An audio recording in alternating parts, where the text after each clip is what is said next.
Everybody's gotta believe in something. Everybody's gotta believe in something. Everybody's gotta believe in something. Break it down.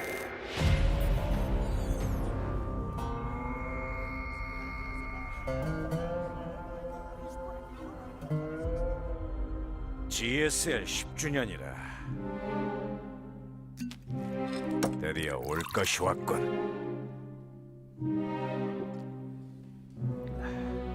좋아, 이제 한번 제대로 시작해볼까? 2020 GSL 시즌 1 코드S 쇼다운. 자, 한판 붙어보자고.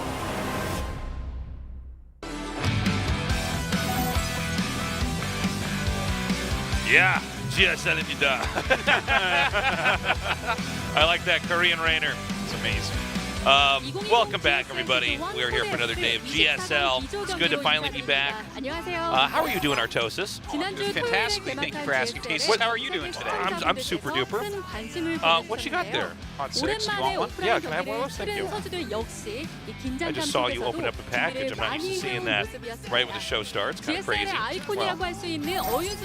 Someone told me to get you a Hot 6 today, so there you go. Thank you. Thank you. We've got a great group here today. I think, especially if you're watching the English language stream, you're probably most excited about Scarlet today. Yes, of course. And, well, Rogue and Innovation are no slouches. I know, but I'm super excited for Scarlet's games.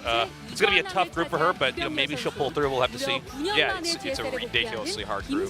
Rogue and Innovation, absolutely two of the top players in the world. Of course, we have Talkback, known as Kiwayan. It's going to be hard for me to... More of a popular streamer nowadays. That's right. But very cool to have him back. You know, it's not often we have somebody who's been so strong in the past. And then to come back and be dominant now. By the way, we have a little award here. We'll be giving Innovation. All right, we're going to kick off the show with the Nasty Award ceremony. It is Innovation who receives the prize. He is the 17th recipient of the Nasty Award. All right, how do you feel, Innovation? Well, I never imagined it, and I'm really happy that I received it. It feels a little bit late, but I still got it. But I'll try to make it to my 20th consecutive appearances. Well, you mentioned that it feels a little late, but it's true because right behind Maru, you hold the record for the second most GSL seasons won.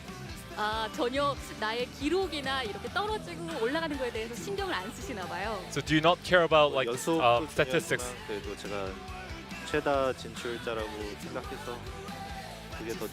Well, I feel like I made it to a lot of GSL seasons, so I'm pretty happy. And Innovation, you're famous for your 100% rate for round of 16 appearance.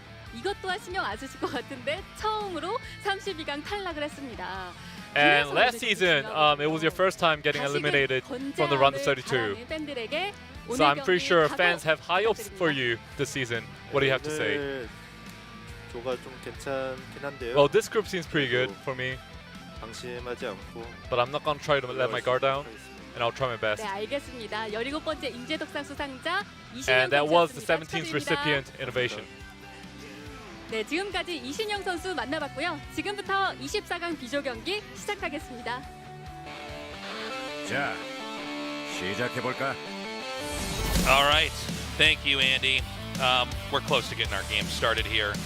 Again, StarCraft 2, everything started up a little bit later in the year, but that just means now with everybody having to quarantine everywhere, we have a lot of StarCraft content we're going to be consuming throughout the rest of this year. That is for sure. A lot of StarCraft going on.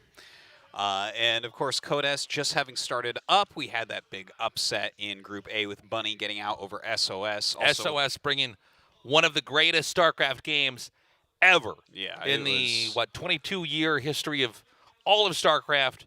I mean, the Nexus in the main, to then recall in the Adepts, to draw attention away, to then hide a pylon in the corner to warp into two DTs to win the game. It's like, okay, we're still unpacking this game. Really special stuff. Yeah, unfortunately, he does not move on, but yeah, but he happens played sometimes. strongly though and moved on. So great for him. And of course, Sue moved on in first place in that group, no problem. Now today, it looks like it should be Rogue and Innovation. Of course, Scarlet always has a shot. She is of a level to possibly get into that round of 16. And then we have Kiwayan, or Top. Let me bring back everyone's memories about this guy a little bit, okay? Because this guy played. Please bring back our way memories. He was in OGS back then. OGS That's such Cup. a funny way to say that. Let me bring our memories back. Yeah, when I say these things, people are going to remember, but you don't remember right now. Yeah, all Tell right. me something about Top, other than he was in OGS.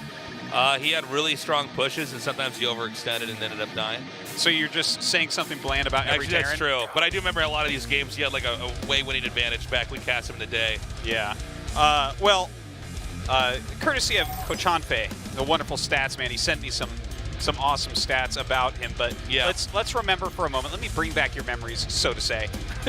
He was in a GSL Finals against MVP. That's right. Okay. He made a top 4 in the original Super Tournament in 2011. He also was a Code A champion back in the day. That's right. But he hasn't played a premier event since Home Story Cup 7 in 2015. So it's been a long time.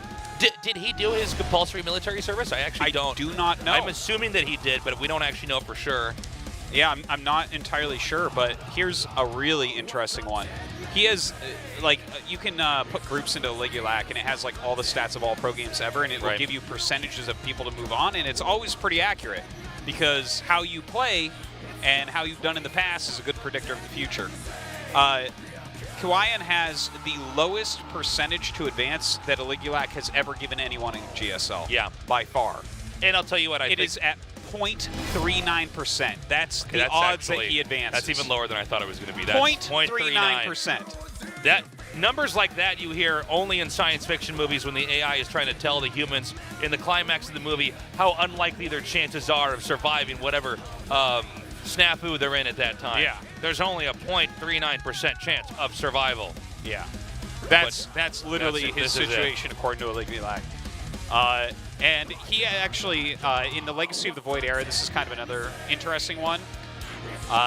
Only 4 players have gotten into Code S in Legacy of the Void with win rates lower than 50%, and he's one of them. So this contributes to why it's such a low chance of him to advance. It is a long shot, Kiwayan versus Rogue, but let's see. Everdream will be where it will start out this best of 3. I mean, this is a true David versus Goliath match here. I mean, it'll be insane if we have a Terran victory between these two players, because Rogue, one of the greatest Zergs of all time here, from A to Z, he's basically got perfect play. Anyways, our game's actually loaded up. Let's go. Rogue versus Top. How do I say it? Kiwayan? Kiwayan? All right, doesn't roll off the tongue. Starts now. Let's go.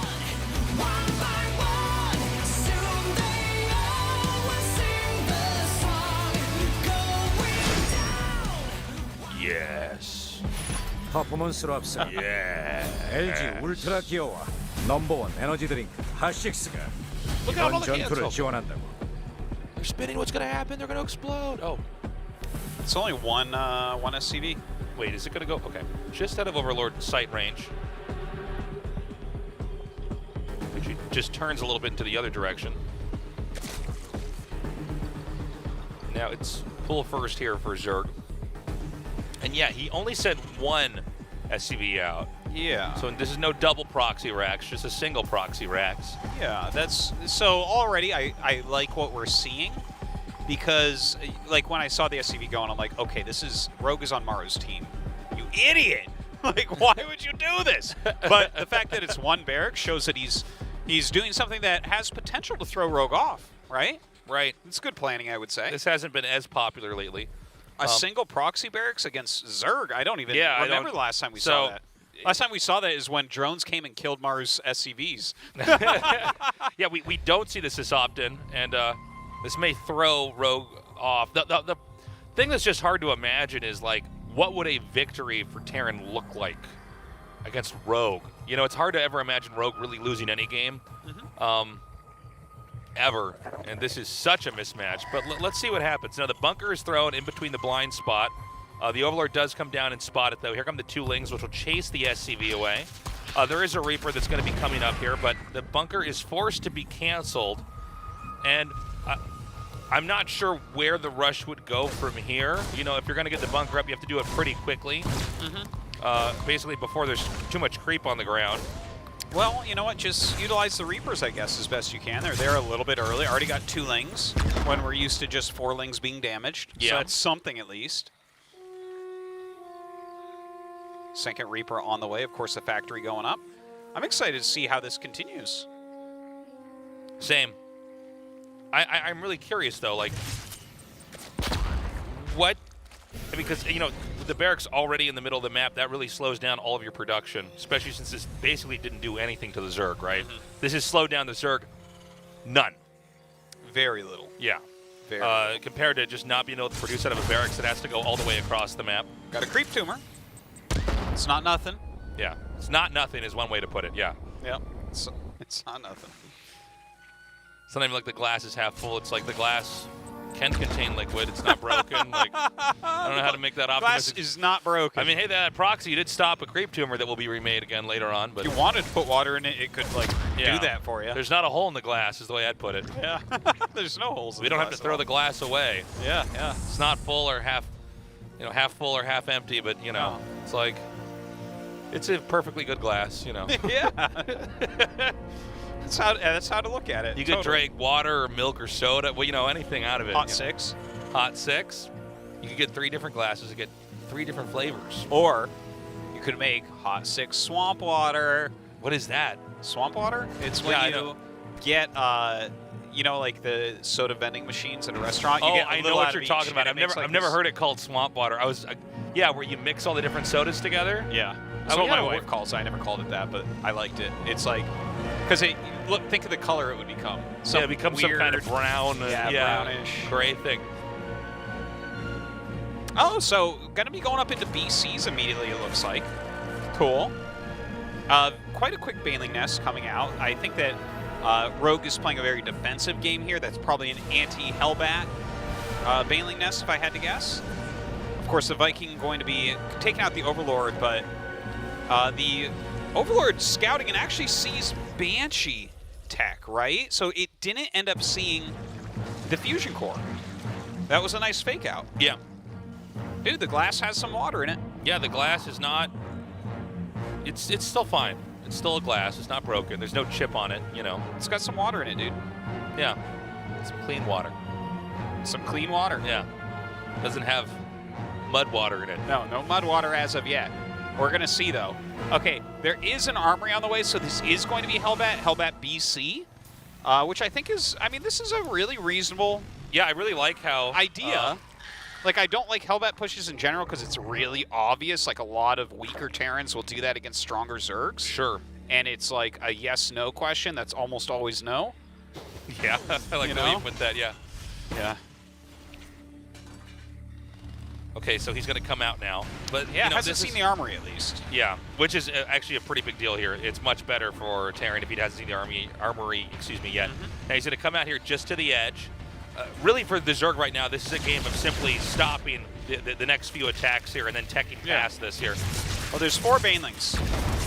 I don't know about that splitting, but he's coming up here now. Now, he's jumped the BC over here. However, it seems to me like there's so many queens that he can actually keep doing damage. Yeah. And basically take out all the Hellbats. No drones are going to die. And he can actually chase away the battle cruiser. So it feels like that completely and totally backfired. There's a smudge of lipstick on the glass now, Tasteless. Yeah. You're going to have to send that back to the kitchen. Yeah, this is like the glass came out, but you saw the waiter's thumb was in the drink, and it's like, ew. Yeah. Yeah. Every time you get me water when we eat together, I watch your hands to make sure that doesn't happen. Do you really? Yeah. In case I just put my thumb in the water. It's Yeah. so gross. You don't, though. You're very good Thank about you, it. yeah. Thank you. That's not stopping me from watching, though. I suspect one day you'll make a mistake. Okay, he's going to come in again. And, yeah, I mean, this is really easy shutdown. Just snipes one of those Hellions. The Spire is about halfway done. But, I mean, so far, I don't think Terran is doing I mean, frankly, any damage at all. Yeah, nothing He's yet, not nothing killing yet. workers. The workers aren't even getting pulled. The Zerg just has enough and swats the attack away. That's a bit annoying. Yep. Not many things that shoot up. Going to have to use the BC. Yamato's on the way, and a second BC popped. So this is mech. Multiple VCs. Normally what you'll see when Yamato comes out is 3 VCs. Generally, we don't see more than that nowadays. But we'll see about that. And actually, okay, this I'm finding really interesting and I'm very excited about. There's mutas being made. Mutas being made by Rogue here. Yeah, well, there's actually almost no anti-air besides the BCs. But Yeah, that's... if he gets enough out, give him, I mean, I don't even think there's that many turrets over here. If he could just get over here when the BCs are not there, the Queens can still defend. Maybe he could just start to wipe out a whole bunch of workers, you know? Yeah, it's definitely possible. And the funny thing is, when the BC builds first started popping up quite a bit, there was some pros were trying some Mutalisk builds. I remember Impact tried one, actually Scarlet tried one, and they all lost, but I felt like there was some potential with Mutalisk being a counterplay to the BCs. And most people disagreed with that, but let's see what Rogue's plans are here. Okay, here we go. The Mutas are going to fly in. And, you know, not adequate defense at all. A lot of SCVs are going to be picked up here. Now, the battlecruisers are going to warp in, but the Mutas can just avoid them, right? He's going to come through and just damage even more workers over here. And, yeah, I mean, battlecruisers, on paper, they can fight. They can fight Mutalisks, but Mutalisks are much, much, much quicker. Yeah. And so damage is far from over, I think, here. Yeah, definitely 15 SCVs going down is quite a bit. No turrets up still. Very, very painful. Rogue's Harassment doing a great job here. Yeah, Rogue's creep spread is also getting pretty insane. He's really beginning to fill up all the gaps here on the map. And behind this, you can just keep producing. And we actually have more and more Mutalisks being made. And I think that's partially because with inadequate anti-air defense like turrets inside the Terran's base, you'll never be able to leave with those battlecruisers. Those are no longer harassing units. Those are there to defend, which allows They're Zerg to grow. not supposed to be defensive units. Yeah, they're not supposed to be, but that's what they are now.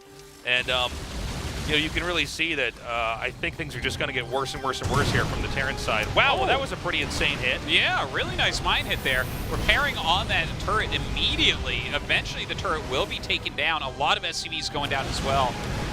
Huayan losing so much of his economy right now. Yeah, and I mean, what, it's 38 workers to 87. To 87! 87, man. That is a lot. Yeah, I 10 more mutas on the way, too. I just find it hard to imagine a scenario where Terran comes back from this, you know? It is tough. It is tough. You have to get really cost efficient coming up. Yeah. And I'm not sure, even with mech, how you're supposed to do that here. Yeah. Another little Ling counterattack coming in here. I guess, yeah, I guess he was hitting one of those battlecruisers. They had to leave immediately. Did he kill one of them? Yeah, I see two now. I guess one died, yeah. There were 3 before. So I actually think that we're not going to see this game end with Terran failing with a push. I think Zerg's getting so far ahead that we're probably going to see Zerg come over and topple that third base or maybe attack the natural. It is possible. And right now, Rogue's on 6 base. Like, Rogue has Banelings crashing into tanks. Yeah. Look, GG. Okay. I mean, the thing is, you have to expect Rogue to dismantle Huayan, but I like the ideas, right? Like the one proxy barracks, try to pull the wool over his eyes or something, right? Like get the Hellbats. I get what he was trying to do. It's too bad it didn't work better, but like, I don't know, man. Rogue's like one of the greatest Zergs that has ever touched the game. So top 3 easily, argument for best or second best. I mean, he's there, man. Huayan is a long way from what his prime was, but maybe there's a new prime coming. Yeah, I mean, look, this is just the start. I mean, we'll see how he does in this group. It would be really cool if he got out. I don't imagine it's going to happen at all, but maybe he'll be back next season, you know? It's possible. We've seen people step away and be dominant when they were in a different era and then come back in a new meta and still deliver. So maybe this is just the beginning. Anyways, Game 2 will be on Nightshade. Good luck to our Terran player, because right now this Zerg is looking unstoppable. 전투 준비 완료.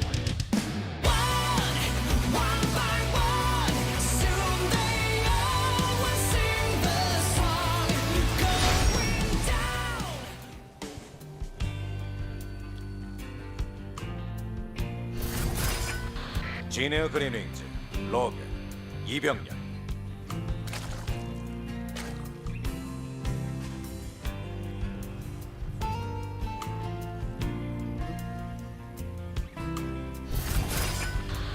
케위야, 김정우.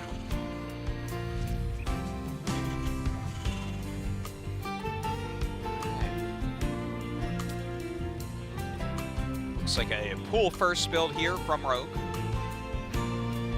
We don't have any proxy this time around, which I think is probably going to be better. The last time, it just didn't do anything. Yeah, it really did. Yeah, it's like 2 lanes for and a proxy. creep tumor. Yeah. But yeah, it's not worth it. I mean, the more stuff you proxy on the map, a really easy rule to follow. The more stuff that you proxied in the map, more likely the more damage you need to do to make it worthwhile.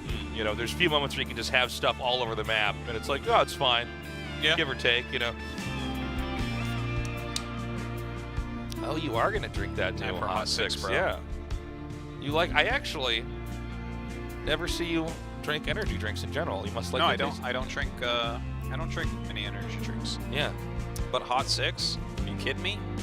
Have you heard of this place called the Hot 6 Africa TV Coliseum? Sounds familiar. Yeah. Yeah. It's a whole damn studio. You ever heard of the Hot 6 GSL? I think I have. Yeah. I'm a fan. I'm a big fan of that show. Now, again, with the way that Rogue tends to play, I mean, he'll occasionally do these like crazy all-ins and stuff like that, but Rogue was really the player that showed on the Korean scene just how far out you could stretch Zerg play. Like supreme endgame. Yeah. Late He was game. the first to really show Yeah. superb endgame Zerg in Yeah. the modern era. Some of the European Zergs at this point are really super good at it and have helped it evolve quite a bit, but I would say Rogue is kind of the OG of that, right? Yeah. The year that he won the World Championship, he was just a king of getting to that late game and just destroying everybody. And you know, this is a pretty tricky burden here for Terran. I mean, the way the matchup operates, and granted, there's always chances for either side to do some kind of weird all-in, but generally a Terran wins by pushing out and stopping the Zerg from getting too big. A Zerg wins the game by basically deflecting all the attacks, teching ahead, and then crushing in the late game. So a Terran player almost always has to figure out some way to come in and deny the Zerg growth, and there's tons of different pushes and styles to do that with. You know, we see ones where, you know, players like Innovation just, they're good enough at control and macro that they can just, almost like it's an arm wrestling match, they could just keep pushing and pushing and eventually smash the bases. And we've seen other plays where it's drops everywhere and the Zerg can't keep up. And Yeah. you know, the problem for the Zerg is that they usually have more bases and more areas to cover. And so, you know, if you can get them to where they just can't quite keep up, they'll fizzle out. But Rogue is basically the best Zerg in Korea at stopping all of that Yeah. and then getting to where he wants to be. Pretty much. And so in a mismatch like this, it's just really hard to imagine a situation where our Terran player does that to this Zerg player, you know? Well, Rogue is making sure of it too by getting Overlord speed each game. He's going to get in here and scout that this is actually a 2-on-1 that's on the way. You know, a build that goes up and down in popularity over time. Sees the amount of Marines, probably already knows what it is. The 2-on-1, of course, is 2 barracks, a factory, and a starport. You get the stim, you get a couple medevacs out, and you zoom across the map to Yeah. do some damage. It's also, by the way, there's a reason why we're probably not going to see any super aggressive plays here from the Zerg or anything cheesy. Yeah. Just because the skill, There's a set skill that this- differential. Yeah. I mean, I think anybody has experienced this where, okay, if you know you're better than somebody, you just play a pretty safe game and figure out what they're going to do and just stop it. You don't need to do any kind of rush. Now, I want to point out there's a siege tank on the way, but also 2 E-bays. It's been a while since this has been really on meta, this build. but I feel like I recall that if you were going to go siege tanks and additional medevacs to reinforce the push, that you only got one eBay, but he's getting two. So I guess I'm not entirely sure. Maybe those are going to be more defensive siege tanks. I don't see more medevacs being made. Drops one Marine there. But so far, this push is going to continue. Rogue is really on top of just staying underneath these medevacs so that they can never unload. Yeah. You can see he's got it actually right-clicked on there. That's so why he there's drops that a weird Baneling headbutting. out. And, I mean, this was very well handled by Rogue. I mean, normally what you do is you roam around the map and you try to pick off creep tumors wherever you can and then eventually back off. Well, not really a lot getting done, to be honest. Oh. Tasteless. He's going to pocket. Look, it's like Bunny's playing right now. He's going to put the two tanks inside the medevac. Yeah. He's like, I'm going to get creep. I'm going to get creep. Ah, I'm pushing you. Like how anyone who puts tanks in a medevac Is Bunny. Is Bunny. Yeah. I can see you're going to be at Bunny's wedding, like giving a speech. I'll be like, the yeah, I best remember man just casting speech. his games, and he always put those two tanks in there, and everybody's laughing and nodding like he does do that. Yeah. Tasteless. Like, I don't know why you're his best man if that's all you know about him. Okay, so Top's actually getting a push shot over here. Yeah, Rogue is getting ready, though, for quite a flank. Baneling speed is almost done here. Oh, God. Oh, God, those Banelings are really pushing everything back. Okay, The this Queen's just got targeting shut down.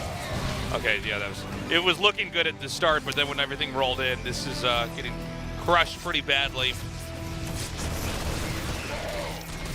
And again, another pickup here. I mean, at this point in time, the push has already failed. By the way, there's no third base set up yet here. There is a command center making, but Rogue's got creep everywhere. Yeah, the creep spread is pretty nasty right now. It's a nasty creep spread. Artest. Nasty. It's just nasty. I like the word nasty. I want to see nasty creep spread, nasty yeah, storms. Nasty storms and I creep want to spread. see some nasty Widowmine hits coming up. I think we need to say Wicked Widowmine hits. Wicked, yeah. Wicked's another one that's not used anymore.